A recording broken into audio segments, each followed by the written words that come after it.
चलो। हेलो बच्चों, मैं शिव प्रकाश प्रधान और स्वागत करता हूं आपको SPIC मुल्लापुर में। आज हम पढ़ेंगे संधि के प्रकार और संधि के भेद कितने होते हैं सारे पढ़ेंगे। तो सबसे पहले जानते हैं कि संधि कहते किसे हैं। यानी दो वर्णों के निकट आने से जो विकार उत्पन्न होता है उसी को हम संधि कहते हैं। संधि के तीन भेद होते हैं। पहला होता है स्वर संधि, दूसरा जो आपका है वो है व्यंजन संधि,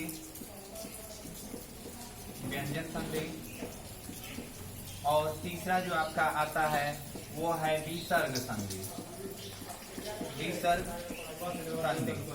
यहाँ तक हम देख सकते हैं कि संधि के जो भेद हैं वो संधि के तीन भेद हैं। जो पहला है स्वर संधि है, दूसरा जो है व्यंजन संधि और तीसरा जो है विसर्ग संधि। एक एक करके हम लोग पढ़ते चलेंगे और इसमें सबसे पहले जो पढ़ेंगे वो हम पढ़ेंगे स्वर संधि के बारे में।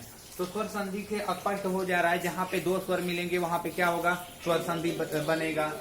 तो यहाँ पे कह सकते हैं कि जहाँ पर दो स्वर मिलेंगे वहां पर स्वर संधि बनेगा। अब स्वर संधि के भेद कितने हैं उसका हम अध्ययन करेंगे। तो स्वर संधि के 5 भेद बताए गए हैं, वो कौन कौन से हैं इसका अध्ययन हम लोग करेंगे। तो सबसे पहले स्वर संधि के भेद। परीक्षा में इस प्रकार भी पूछता है कि स्वर संधि के कितने भेद हैं, तो आप बता सकते हैं कि स्वर संधि के 5 भेद होते हैं। कौन कौन से होते हैं वो हम आपको बता रहे हैं। जो पहला है वो है दीर्घ स्वर संधि, दूसरा जो आपका है वो है गुण स्वर संधि,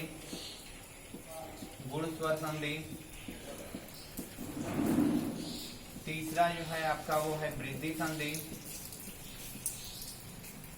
स्वर संधि, चौथा जो आपका आता है वो है अयादी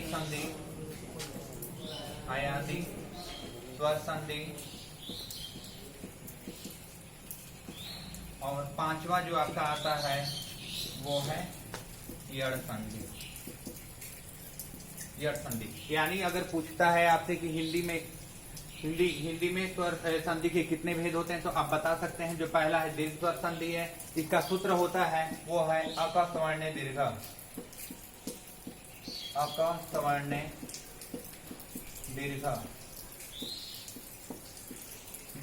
गुण संधि का जो सूत्र होता है वो है आधगुणा। वृद्धि संधि का सूत्र है वृद्धि रेची। तो इसी प्रकार सबका यानी सूत्र पूछता है तो हम बता सकते हैं कि दीर्घ स्वर संधि का जो सूत्र है अपस्वर्ण दीर्घ है, गुण संधि का जो सूत्र है वो है आधगुणा, और वृद्धि संधि का जो स्वर है वो क्या है वृद्धि रेची, और अयादी संधि का सूत्र है उसको भी हम बताते हैं आपको, ये है एचो अयावा।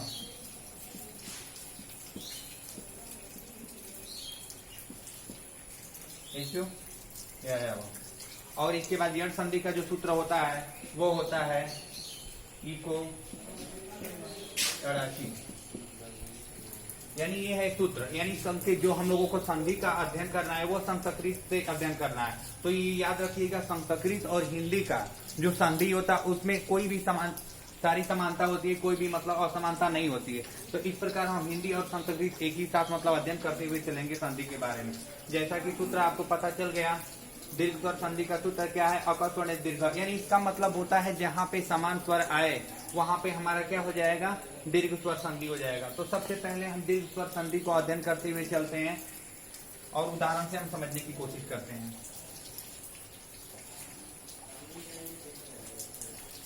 तो जैसा कि मैंने बताया दीर्घ स्वर संधि में जो सूत्र है अकस्वर्ण दीर्घ, जहाँ पे समान स्वर आए। उदाहरण देते हैं पहले विद्यालय। तो आप देखेंगे इसका संधि विच्छेद अगर हम करते हैं तो क्या होता है विद्याधन आलय।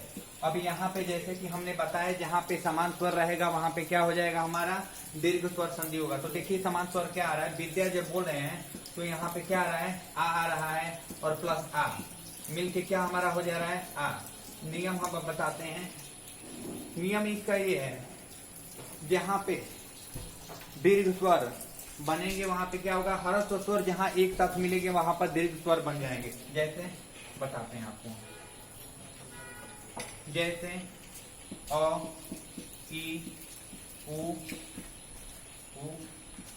री, ये सारे अगर इसके साथ अगर यही स्वर आते हैं अ, ई, उ, री, तो ये क्या हो जाएगा, इनका बड़ा रूप हो जाएगा। जैसे अ का क्या हो जाएगा, आ हो जाएगा, और ई छोटी मिलेंगे तो क्या हो जाएगा, बड़ी हो जाएगा, और उ मिलेंगे बड़ा तो बड़ा हो जाएगा, और री क्या हो जाएगा, री का बड़ी री। यानी री देखे होंगे एक इस प्रकार होती है और एक इसमें एक और हुक टाइप का लगा होता है, उसको बड़ी री कहते हैं। तो आप देख सकते हैं जहां पे मतलब स्वर आ रहे हैं, यानी ह्रस्व स्वर जहां पे आ रहे हैं और उसके बाद फिर ह्रस्व स्वर आ रहे हैं, वहां पे हमारा क्या हो जा रहा है, दीर्घ हो जा रहा है, यानी बड़ा हो जा रहा है। उदाहरण से देखिए, एक इस तरह बताते हैं हम आपको, जैसे अ, आ प्लस अ। अब यहाँ पे एक समझने वाली चीज है, देखिए अ और आ मिलेंगे फिर भी क्या बनेंगे, आ ही बनेगा, और आ मिलेगा फिर भी क्या बनेगा, आ बनेगा हमारा, और अ मिलेंगे फिर भी क्या बनेगा, आ बनेगा, और आ मिलेगा फिर भी आ। यानी जहां पर भी यानी समान स्वर मिलेंगे वहां पे ही क्या होगा, यानी ह्रस्व का किसमें, दीर्घ में परिवर्तन हो जाएगा। तो यहाँ पे देख सकते हैं, यानी आ मिला है फिर भी आ बन रहा है, आ मिला है फिर भी आ बन रहा है, अ मिलेगा फिर भी आ बनेगा, और आ मिलेगा फिर भी आ बनेगा। तो उदाहरण हम देखते हैं, और उदाहरण देखते हैं सबसे पहले पुस्तकालय, लिखते हैं पुस्तकालय, पुस्तकालय। अगर इसमें इस तरह भी पूछ सकता है इसमें कौन सी संधि है, तो आप बता सकते हैं बिना संधि विच्छेद हुए आपको पता नहीं चल पाएगा कि इसमें कौन सी संधि है। तो सबसे पहले इसका विच्छेद करेंगे, तो इसका विच्छेद क्या हो जाएगा, पुस्तक धन आलय, पुस्तक धन आलय अर्थात पुस्तकालय। तो अब जैसा कि मैंने बताया, जहां पे ह्रस्व स्वर मिलेंगे, दोनों ह्रस्व स्वर एक साथ मिलेंगे, वहां पे क्या हो जाएगा, दीर्घ हो जाएगा। तो यहाँ देखिए पुस्तक में क्या आ रहा है, अ आ रहा है, और आलय में क्या आ रहा है, आ रहा है। तो यानी अ और आलय मिल के क्या हो जाएगा, अ प्लस आ मिल के भी क्या हो जाता है हमारा, आ हो जाता है। आपको स्पष्ट हो गया, जहां पर भी ह्रस्व स्वर दोबारा एक साथ मिलेंगे वहां पर हमारा क्या हो जाता है, दीर्घ स्वर हो जाता है। तो यहाँ पे आप देख सकते हैं पुस्तक में अ आ रहा है, फिर इसके बाद आ रहा है उसके साथ ही, तो किसमें परिवर्तन हो रहा है, आ में ही परिवर्तन हो रहा है। दूसरा देखते हैं, विद्यालय को ही ले लेते हैं, विद्यालय। अब इसका भी विच्छेद अगर हम करते हैं तो विद्याधन आलय, विद्याधन आलय। यहाँ पर भी आप देख सकते हैं विद्या में क्या आ रहा है, आ रहा है, और प्लस आ मिल के क्या बन रहा है, आ ही बन रहा है। यानी जहां पे समान स्वर मिलेंगे वहां पर क्या हो जाएगा हमारा, दीर्घ स्वर संधि होगा। और इसके बाद ई का नियम पढ़ते हैं कि ई का भी नियम क्या है। और ई का भी पढ़ेंगे तो ये छोटी ई हो गया, बड़ी ई प्लस छोटी। अब इसका भी नियम क्या होता है, ई और ई मिलेगा, बड़ी ई मिलेगा, फिर भी क्या हमारा बनेगा, बड़ी ई ही बनेगा। यानी हमेशा याद रखिएगा जहां पे ह्रस्व स्वर मिलेंगे साथ में वहां पे दीर्घ हो जाएगा। तो ई और बड़ी ई मिलके क्या हो जा रहा है, ई बन रहा है। उसी प्रकार बड़ी ई और छोटी ई मिलके भी क्या बन रहा है, बड़ी ई बन रहा है। बड़ी ई और बड़ी ई मिलके भी ई बनेगा, और छोटी ई और छोटी ई मिलकर भी क्या बनेगा हमारा, बड़ी ई बनेगा। तो उदाहरण देखते हैं, वो है कविंद्र, कविंद्र। अब इसका संधि विच्छेद अगर हम करेंगे तो क्या होता है, कविधन इंद्र, कविधन इंद्र। आप देख सकते हैं कि कवि यानी ई प्लस ई मिलके क्या हो जा रहा है हमारा, बड़ी ई में परिवर्तन हो जा रहा है, यानी कविंद्र। यहाँ पे आप देख सकते हैं छोटी ई और छोटी ई मिलके क्या हो जा रहा है, बड़ा हो जा रहा है, यानी बड़ी की मात्रा हो जा रहा है, बड़ी ई की। उसी प्रकार इसमें भी देखेंगे, जो नियम एकदम नियम के हिसाब से आप चलेंगे तो आपकी संधि कभी गलत होगी ही नहीं। और एक इसमें उदाहरण लेते हैं, वो होता है लघुर्मी दे देते हैं। लघुर्मी ऊ का उदाहरण है, लेकिन उससे अच्छा है ऊ का भी नियम हम पढ़ लेते हैं। ऊ का नियम क्या है,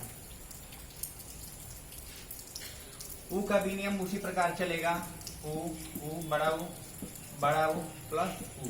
यानी जहां पर भी छोटा ऊ या बड़ा मिलेगा फिर भी बड़ा ही बनेगा, और बड़ा ऊ मिलेगा और बड़ा ऊ मिलेगा फिर भी ये बनेगा। जैसे उदाहरण देखिए, लघुर्मी, लघुर्मी। अब इसका हम संधि विच्छेद करेंगे तो क्या हो जाएगा, सॉरी, इसका संधि विच्छेद करेंगे, लघुर्मी। तो इसका संधि विच्छेद हम करेंगे, हो जाएगा लघुधन उर्मी, लघुधन उर्मी। तो आप देख सकते हैं कि क्या हो रहा है, छोटा ऊ और छोटा ऊ मिलके क्या हो जा रहा है, बड़ी की मात्रा हो जा रही है। यानी जहां पर भी ह्रस्व रहेगा और ह्रस्व के साथ अगर कोई समान स्वर ह्रस्व आए, वहां पे क्या हो जाएगा, हमारा दीर्घ स्वर संधि हो जाएगा। एक और देते हैं उदाहरण, भानुदय, भानुदय। अगर भानुदय का हम संधि विच्छेद करते हैं तो क्या हो जाएगा हमारा, भानुधन उदय। अब यहाँ पर आप देख सकते हैं कि क्या छोटा ऊ और छोटा ऊ मिलके क्या हो जा रहा है, हमारा बड़ा ऊ में परिवर्तन हो जा रहा है। यानी यहाँ पर भी समान स्वर है, इस वजह से हम क्या कर सकते हैं, यहाँ पर भी हमारा दीर्घ स्वर संधि है। तो यहाँ पे देख सकते हैं जहां पर भी ह्रस्व समान स्वर जहां एक साथ मिलेंगे वहां पर हमारा हो जाएगा दीर्घ स्वर संधि। अब हम पढ़ेंगे गुण संधि के बारे में। तो नियम सबसे पहले जानते हैं गुण संधि का नियम क्या क्या है।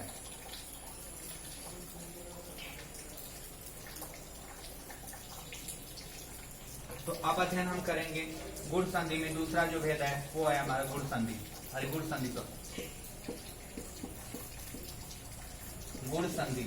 अब इसका जैसे मैंने बताया कि उसका दीर्घ स्वर संधि का सूत्र था अकस्वर्ण दीर्घ, उसी प्रकार इसका सूत्र होता है आद्गुणा।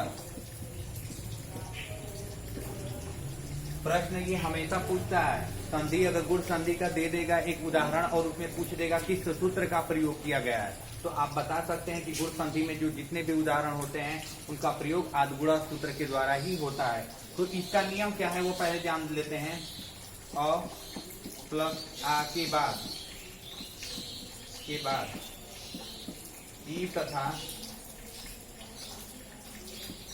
ई तथा बड़ी ई अगर मिलती है तो क्या हो जाता है, हमारा ए हो जाएगा। हमेशा ये देखिएगा, अ प्लस आ के बाद अगर ई प्लस बड़ी ई मिलेगी तो क्या हमारा हो जाएगा, ए हो जाएगा। फिर देखिए, अ प्लस आ के बाद अगर ऊ और प्लस ऊ मिलता है तो क्या हमारा हो जाएगा, वो हो जाएगा। ये भी आप देख सकते हैं, अ प्लस आ प्लस ऊ, यानी इनके साथ यानी अ प्लस ऊ मिलेगा फिर भी ओ बनेगा, आ प्लस बड़ा ऊ मिलेगा फिर भी क्या बनेगा, ओ बनेगा। अब देखिए, अ प्लस आ के साथ री या बड़ी री अगर मिलती है तो क्या बन जाएगा, हमारा अर बन जाएगा। उसी प्रकार आप यहाँ पे देख सकते हैं, अ प्लस आ अगर मिलके लिरी के साथ मिलता है तो क्या हो जाएगा, हमारा अल में परिवर्तन हो जाएगा। तो नियम आप यहाँ पे देख सकते हैं, अ आ के बाद अगर ई बड़ी ई मिलती है तो क्या हो जाता है, ए हो जाता है। उसी प्रकार अ प्लस आ के बाद यानी अ ऊ मिलेगा फिर भी क्या बनेगा, ओ बनेगा, और आ प्लस बड़ा ऊ मिलेगा फिर भी क्या बनेगा, ओ बनेगा। यहाँ पर भी आप देख सकते हैं, अ प्लस री मिलेगा फिर भी क्या बनेगा, अर बनेगा, और आ प्लस बड़ी री मिलेगा फिर भी क्या बनेगा, अर बनेगा। उसी प्रकार अ प्लस री मिलेगा फिर भी अल बनेगा, और आ प्लस री मिलेगा फिर भी अल बनेगा। तो इस प्रकार आप देख सकते हैं नियम के हिसाब से जो है अ प्लस आ के बाद ई आता है तो ए बनता है। तो उदाहरण हम देखते हैं,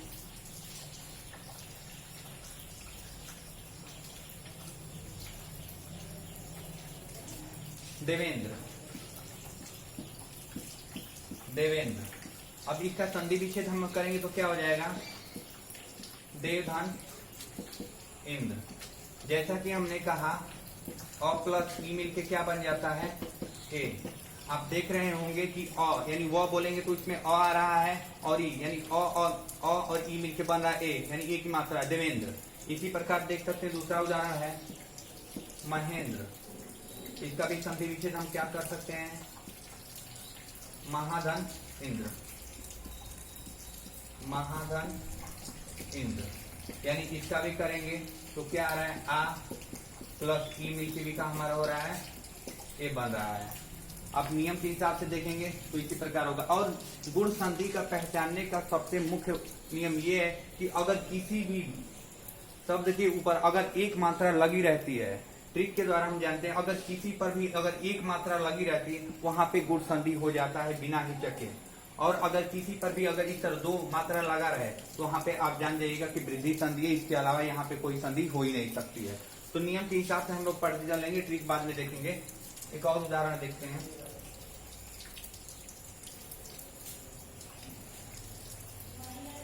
सुरेश, इसका संधि विच्छेद क्या हो जाएगा आपका, सुरधन की, सुरधन की। इसमें भी आप देखेंगे तो र में क्या आ रहा है आपका, अ आ रहा है और अ मिल के क्या हो जा रहा है, ए हो जा रहा है। यानी जहां पर भी अगर अ और ई मिले वहां पे ए का मात्रा हो जाएगा, ये आप ध्यान रखिएगा। और सबसे बात अब करते हैं दूसरा उदाहरण की, वो है महर्षि। महर्षि, इसका अगर संधि विच्छेद हम करते हैं तो क्या हो जाएगा, महाधन ऋषि। अब यहाँ पे देख सकते हैं जैसे मैंने बताया था कि अ प्लस री मिले फिर भी क्या बनेगा हमारा, अर बनेगा। और आ प्लस री मिलेगा फिर भी हमारा क्या बनेगा, अर ही बनेगा। तो यहाँ पे आप देख सकते हैं कि आ प्लस री मिलके क्या बन रहा है, अर, यानी हमारा क्या यहाँ पे है, गुण संधि है। यहाँ पे देख सकते हैं कि गुण संधि में क्या अर और अल और ए ओ की मात्रा बनेगी। और दूसरा उदाहरण देखते हैं।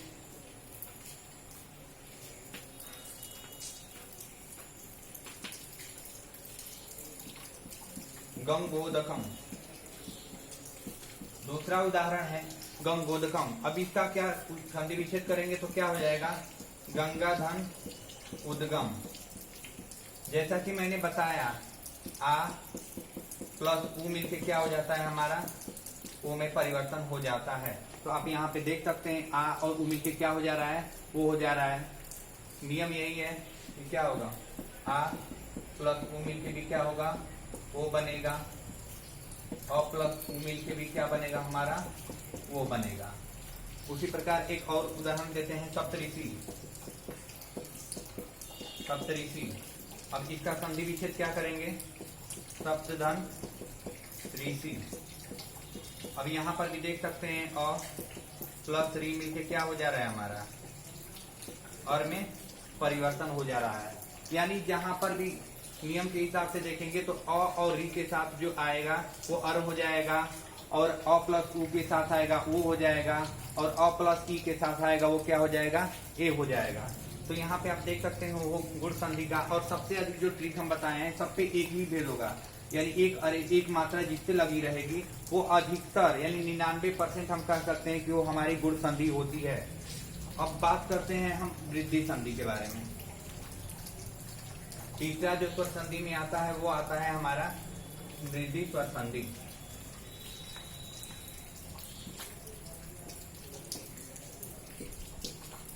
वृद्धि स्वर संधि, इसका सूत्र होता है वृद्धरेचि। यानी सूत्र के साथ ही बस प्रश्न ये भी पूछ सकता है कि आपका वृद्धि संधि में कौन सा सूत्र है, या हो सकता है दे दे वृद्धि संधि का उदाहरण दे दे और पूछ दे कि इसमें कौन सा सूत्र का प्रयोग किया गया है। तो स्वर क्या बोलते हैं, इसका सूत्र क्या हो जाता है हमारा, वृद्धिरेचि हो जाता है। इसका नियम जो देखिए वो देखिए क्या है, अ प्लस ए मिल के क्या हो जाता है, आ प्लस ए मिल के भी क्या हो जाता है, अ प्लस ओ मिल के भी क्या हो जाता है, अ, और आपका आ प्लस ओ मिल के भी क्या हो जाता है, अ। यहाँ पर भी आप देख सकते हैं नियम क्या कह रहा है वृद्धि स्वर संधि का, जहां पर अ प्लस ए मिलेगा वहां पर भी ए हो जाएगा, आ प्लस ए मिले फिर भी ए हो जाएगा, और अ प्लस ओ मिले वो हो जाता है अ हो जाता है आपका, और आ प्लस अ मिले फिर भी क्या हो जाता है, अ हो जाता है। नियम जब तक याद नहीं रहेगा तब तक हमारी संधि मतलब अच्छी नहीं हो सकती है और ना ही हम उसको पहचान पाएंगे कि कौन सी संधि है। तो सबसे पहले आपको नियम याद करना पड़ेगा और नियम के तहत ही हम संधि विच्छेद करेंगे। तो इसका उदाहरण देखिए, इसका उदाहरण सबसे पहले वो देते हैं जलौध।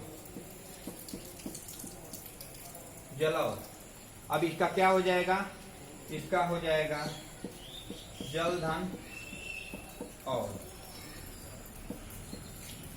जलधन और, जैसा कि मैंने बताया अ प्लस अ मिलके भी क्या हो जाएगा हमारा, अ भी हो जाएगा।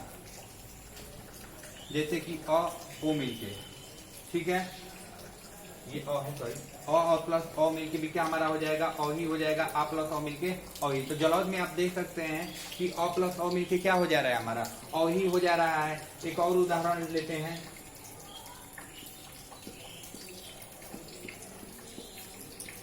परमौषधि। अब इसका भी करेंगे संधि विच्छेद, तो होगा परम धन औषधि, परम धन औषधि। अब यहाँ पर भी आप देख सकते हैं कि परम में क्या आ रहा है, अ आ रहा है और अ आके क्या बन रहा है हमारा, अ ही बन रहा है। तो यहाँ पे आप देख सकते हैं कि क्या कर रहा है, अ प्लस अ मिलके अ बनेगा, आ प्लस अ मिलके भी क्या बनेगा, और बनेगा। एक और उदाहरण देखते हैं, सदैव। इसका अगर संधि विच्छेद हम करते हैं तो हो जाता है सदा धन एव, सदा धन एव। तो आप यहाँ पे देख सकते हैं कि क्या हो जा रहा है, सदा आ प्लस ए मिलके क्या हो जा रहा है, आय हमारा हो जा रहा है। आप देख सकते हैं यहाँ पे दिया हुआ है कि आ प्लस ए मिलके भी आय हो जाता है और अ प्लस ए मिलके भी क्या हो जाता है हमारा, आय हो जाता है। तो यहाँ पे देख सकते हैं कि जहां पर भी, जैसे कि मैंने गुण संधि में बताया कि गुण संधि अगर बस पहचानने की बात होगी तो जिस शब्द के ऊपर अगर सिर्फ एक मात्रा रहे वहां पे हमारी गुण संधि हो जाएगी, और जहां पर हमारा दो मात्रा अगर आ जाता है वो हमारा हो जाता है क्या, वृद्धि संधि। सिवाय अपवाद को छोड़ के, कुछ अपवाद हैं जिनको हम मतलब ना तो गुण संधि में काउंट कर सकते हैं और ना ही हम वृद्धि संधि में काउंट कर सकते हैं। तो ये हो गया आपका। एक और उदाहरण दे देते हैं, महाधन मैसाक्ष्य दे देते हैं, मैसाक्ष्य मत्स्याक्ष्य। तो इसका हमारा हो जाएगा, इसका अगर संधि विच्छेद करेंगे तो क्या हो जाएगा, मत धन एक। यहाँ पे आप देख सकते हैं कि दिया हुआ है अ और प्लस ए मिलके भी क्या हो जाएगा, आय हमारा हो जाता है, जैसे कि ये। तो सबसे पहले बस नियम जानना हमें जरूरी है और पहचानने के लिए हमें सिर्फ एक काफी है कि जिसका अगर दो, आप देख सकते हैं जिसपे देखिए सदैव में भी क्या है, दो मात्रा है, मैसाक्ष्य में क्या है, दो मात्रा है। यहाँ पे जलौध में भी आप देख सकते हैं कि दो, यानी कह सकते हैं जिसपे दो मात्रा रहेंगी वो हमारा क्या हो जाएगा, वृद्धि स्वर संधि हो जाएगा, और जिसपे एक मात्रा रहेगी वो हमारा हो जाएगा गुण स्वर संधि। अब ये था हमारा स्वर संधि में तीसरा भेद था, वृद्धि संधि। अब हम पढ़ेंगे चौथा, जो है आपका अयादि संधि।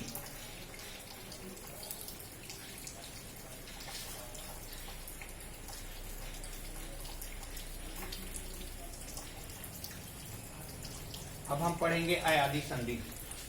चौथा जो हमारा संधि आता है स्वर संधि में वो होता है हमारा अयादि संधि। अयादि संधि, जैसा कि मैंने सूत्र बताया था वो सूत्र को हम लिख लेंगे।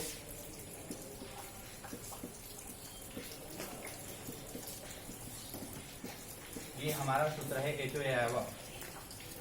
अब हम स्वर संधि में चौथा स्वर संधि पढ़ रहे हैं, अरे चौथा पढ़ रहे हैं अयादि स्वर संधि। इसका नियम क्या होता है देख लीजिए, ए प्लस भिन्न स्वर, भिन्न स्वर आए तो वो क्या हो जाता है, अय हो जाता है। उसी प्रकार ए प्लस भिन्न स्वर आए वहां पे क्या हो जाएगा, आय हो जाएगा। ओ प्लस हमारा भिन्न स्वर आएगा तो वहां पे भी हमारा क्या हो जाएगा, अ हो जाएगा। और इसके बाद अ प्लस कोई भिन्न स्वर आएगा तो वो क्या हो जाएगा हमारा, आ हो जाएगा। यानी आप देख लीजिए इसका अयादि संधि का जो सूत्र है, ए प्लस यानी ए के साथ अगर इसकी जाति का ना हो, यानी सजाति ना होकर अगर विजाति होगा वो हमारा क्या हो जाएगा, आय हो जाएगा। और उसी प्रकार ए प्लस यानी ए के साथ आय नहीं आता है, वो भी भिन्न स्वर आता है तो आय हो जाता है।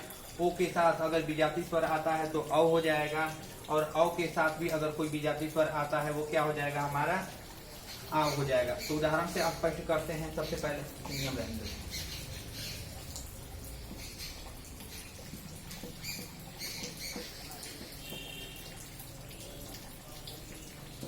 सबसे पहले उदाहरण देते हैं नयन। नयन, अब इसका संधि विच्छेद अगर हम करते हैं तो हो जाता है ने धन अन।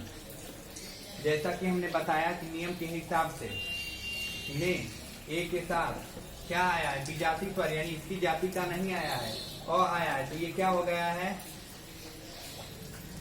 अरे अन नहीं, ये अय हो गया। क्या हो गया है, अय हमारा हो गया। यानी जहां पर भी अगर विजातीय स्वर आएंगे वहां पर क्या हो जाएगा हमारा, ने धन अय अन, नयन, ने धन अन ही होगा, ने धन अन। और इसका दूसरा उदाहरण हम देते हैं, गायक देते हैं। गायक, इसका अगर संधि विच्छेद हम करते हैं तो गायक का संधि विच्छेद जो हो जाता है वो हो जाता है हमारा गय धन अक, गायक। तो जैसा भी देख सकते हैं कि ए के साथ अगर कोई विजातीय स्वर आ रहा है, ए के साथ कोई विजातीय स्वर आ रहा है तो क्या हो रहा है हमारा, आय हो जा रहा है, यानी गायक आय। जो बीच में आ रहा है वो क्या हमारा हो रहा है, आय हो जा रहा है। तो इस प्रकार पावक भी देख सकते हैं उदाहरण के तौर पर। पावक, पावक का भी क्या है, पौधन अक। तो इसका भी अगर करेंगे तो औ के साथ, यहाँ पे आप देखेंगे वह औ के साथ अगर कोई भी विजातीय स्वर आया है तो यहाँ पे क्या हो जा रहा है, आ हो जा रहा है। तो यानी औ प्लस अ आया है तो क्या हमारा हो जाएगा, आ हो जाएगा। यहाँ पर देख सकते हैं जहां पर भी औ के साथ अगर सजाति ना होकर यानी दूसरे जाति का जो होगा वहां पे क्या हो जाएगा हमारा, अ हो जाएगा। यानी औ का क्या हो जाता है, आ हो जाता है। एक और उदाहरण देते हैं, पवन। पवन, तो इसका संधि विच्छेद करेंगे तो वो होता है पोधन अन। तो यहाँ पर भी आप देख सकते हैं ओ के साथ आपका आया है क्या, अ आया है, तो इसमें किसमें परिवर्तन हो जा रहा है, अ में परिवर्तन हमारा हो जा रहा है। यानी ओ के साथ अगर विजातीय स्वर आए तो क्या हो जाएगा हमारा, अ हो जाता है।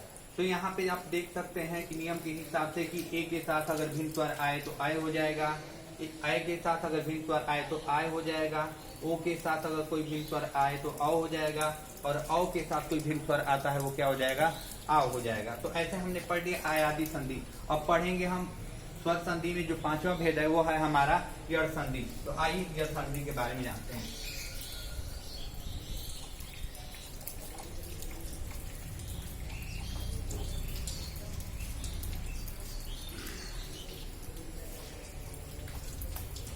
तो आइए पांचवा जो संधि वो है हमारा यड़ संधि। इसका सूत्र जो है इको जड़सी। यानी जैसे कि हमने बताया कि जहां पर भी अगर पूछ सकता है, उदाहरण देकर भी पूछ सकता है कि यड़ संधि का उदाहरण दे देगा और पूछ देगा कि इसमें इत्यादि दे देगा। मान लीजिए इत्यादि ही दे दिया, इत्यादि। अगर इसमें पूछ देता है कि इत्यादि में कौन सा सूत्र का प्रयोग किया गया है तो हम क्या कहेंगे, इको जड़सी का सूत्र का प्रयोग किया गया है। इसलिए हम सूत्र को भी याद करते चलेंगे और इसका नियम जान लेते हैं। इसका नियम होता है भिन्न स्वर आए तो भिन्न स्वर क्या हो जाता है, यह हो जाता है। ऊ का भी वही है, ऊ और बड़ा ऊ के साथ अगर भिन्न स्वर आए तो क्या हो जाता है, वह हो जाता है। और री और बड़ी री के साथ अगर कोई भिन्न स्वर आए तो क्या हो जाएगा, आपका र में परिवर्तन हो जाएगा। तो नियम देखिए क्या होगा, ई और ई के साथ अगर भिन्न स्वर आता है तो वह यह हो जाएगा, और ऊ प्लस बड़ा ऊ के साथ भिन्न स्वर आएगा तो वह हो जाएगा। और री और बड़ी री के साथ अगर आता है कोई मतलब भिन्न स्वर वो क्या हो जाएगा हमारा, र हो जाएगा। तो सबसे पहले उदाहरण इत्यादि का देखते हैं। इत्यादि, तो इत्यादि का संधि विच्छेद जब हम करेंगे तो क्या हो जाएगा हमारा, इति धन आदि। तो यहाँ पर आप देख सकते हैं ई और प्लस विजातीय स्वर आया है तो यहाँ पे क्या हो गया है, यह हमारा हो गया है। तो यानी देख सकते हैं कि ई और ई के पश्चात अगर कोई भी भिन्न स्वर आता है यानी विजातीय, सजाति अपनी जाति का हो जाए, विजाति यानी दूसरे जाति का आता है वो हमारा क्या हो जा रहा है। और जैसे इत्यादि हम दिए हैं तो इति में क्या आ रहा है, ई आ रहा है, छोटी मत ई आ रहा है, और इसमें आ रहा है। तो ई और अ मिलकर क्या हो जा रहा है, यह हो जा रहा है हमारा। इसके बाद देखिए दूसरा उदाहरण देते हैं, मधुवालय। तो इसका क्या हो जाएगा, संधि विच्छेद करेंगे तो हो जाएगा हमारा मधुधन आलय। तो यहाँ पर भी आप देख सकते हैं कि जहाँ पे छोटा उ प्लस अ मिल के हमारा क्या हो जा रहा है, वो में परिवर्तन हो जा रहा है। जैसा कि मैंने बताया कि उ और बड़ा उ के साथ कोई भी अगर विजातीय स्वर आता है वो हमारा वो में क्या हो जाता है, परिवर्तन हो जाता है। अब एक और उदाहरण देखते हैं, स्वास्थ्य। अब इसका संधि विच्छेद करेंगे तो क्या हो जाएगा, सुधन अष्टि। तो आप देख सकते हैं कि यहाँ पर उ और प्लस अ मिल के क्या हमारा हो गया है, वह में परिवर्तन हो गया है। यानी जहाँ पर भी नियम के तहत आप देखते चलेंगे, ई के साथ भिन्न स्वर य, उ के भिन्न स्वर के साथ मतलब व, और री और बड़ी री के साथ जो आएगा भिन्न स्वर आएगा वो क्या हो जाएगा हमारा, र हो जाएगा। इस प्रकार हमारा स्वर संधि के पांचों भेद पूर्ण हुए और अगले हम नेक्स्ट वीडियो में पढ़ेंगे।